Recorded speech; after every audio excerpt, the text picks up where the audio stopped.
त्यांनी तर हे ठरवलंय आता शिवसेना हे एकत्र दिसणं महापालिकेत सुद्धा पाहायला मिळणं आमच्या सगळ्यांची भूमिका आहे की मुंबईवरती जर मराठी माणसाचा झेंडा फडकवायचा असेल तो सातत्यानं माननीय बाळासाहेब ठाकरेंच्या नेतृत्वाखाली फडकलेला आहे।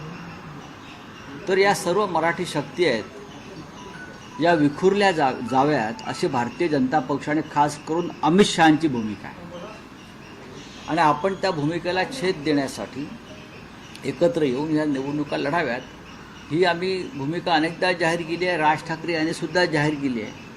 आता उद्याचा मोर्चा आटपल्यावर एक चांगलं वातावरण निर्माण होईल या महाराष्ट्रामध्ये मराठी माणसांच्या मनामध्ये आणि त्यातून आम्हाला खात्री आहे की नक्कीच चांगलं घडेल।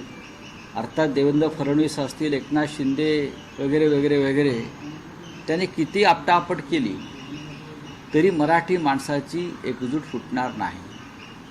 आपण ज्या पद्धतीनं या मोर्चाला बदनाम करताय किंवा उद्धव ठाकरे यांच्याबाबत चुकीची विधानं करताय ती पूर्णपणे गैरसमज पसरवणारी आहेत।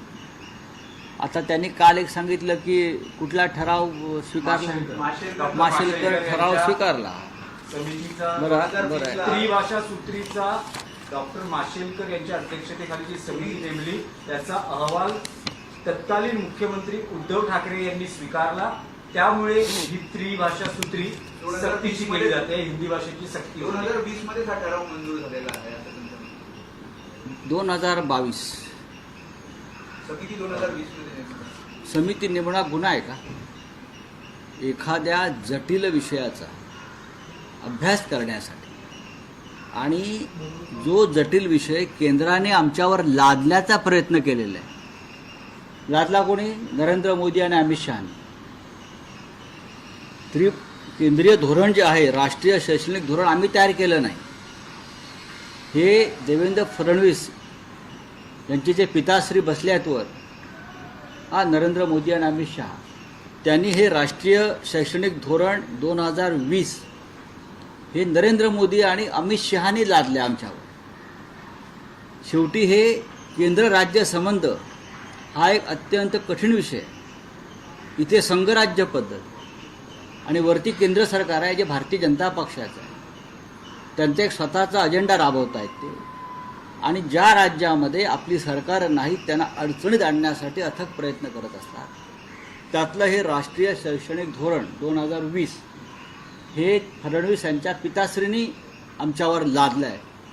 केंद्रानं एखादा विषय लादल्यावर उद्धव ठाकरे साहेबांनी मुख्यमंत्री स्वीकारलेलं नाही आहे, त्यासाठी रघुनाथ माशेलकर यांच्यासारख्या ज्येष्ठ शैक्षणिक बरं का अशा व्यक्तीची त्यांनी नेमणूक केली आणि त्यानंतर हा जो अहवाल त्यांनी दिला, कोणताही अहवाल हा मुख्यमंत्री स्वीकारतातच। आम्ही पार्लमेंटला असा अनेक अहवाल देत असतो, प्रधानमंत्री अहवाल स्वीकारतात। स्वीकारला म्हणून त्याने GR काढला का? GR कोणी काढला? तो GR काढला देवेंद्र फडणवीस। अंमलबजावणी आम्ही केली नाही, मग कोण करते? GR कोणी काढला?